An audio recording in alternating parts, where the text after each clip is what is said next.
Alors, c'est une question que tout le monde se pose. Pourquoi?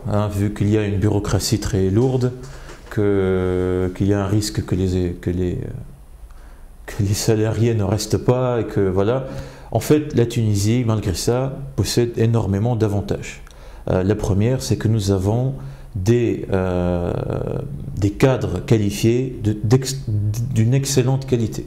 Vous trouverez en Tunisie des ingénieurs, par exemple, dans le domaine de l'éthique, les nouvelles technologies de l'information et de la communication, des ingénieurs, des techniciens supérieurs, vraiment extraordinaires, de très bons développeurs qui sont même pas bilingues, ils parlent plus de français, anglais, l'allemand aussi.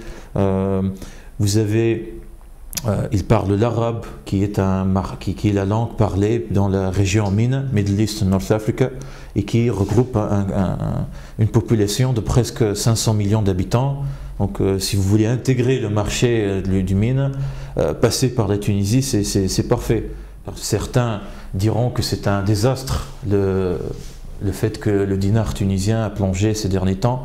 Je pense, moi, c'est vrai, c'est un problème pour nous, consommateurs de tous les jours, avec l'inflation et le prix. Mais je pense qu'à terme, c'est une politique qui donnera quelques fruits parce que voilà, l'équation est simple. Les salaires, vous êtes un investisseur étranger, vous avez 2 euros. Donc investir en Tunisie, c'est plus facile. Les salaires seront... et la charge salariale dans un projet, c'est... si ce n'est la première, mais l'une des plus grandes dépenses des projets. Donc quand vous avez un excellent profil d'ingénieur et que voilà, vous le recrutez pour des salaires allant à partir de 1200, 1300 dinars qui représentent quoi? C'est 600, 500 euros. Là vous avez des projets qui peuvent aller très loin. Donc l'achat aussi de terrain, l'achat de propriétés en Tunisie est beaucoup plus facile, l'achat de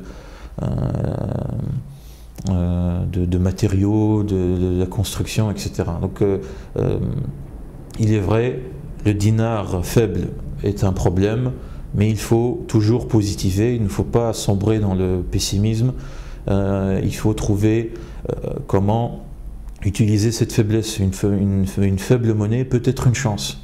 Ce n'est pas forcément un désastre. Ça peut augmenter les salaires, ça peut être une chance pour nous. Mais pour la Tunisie aussi, pour les Tunisiens.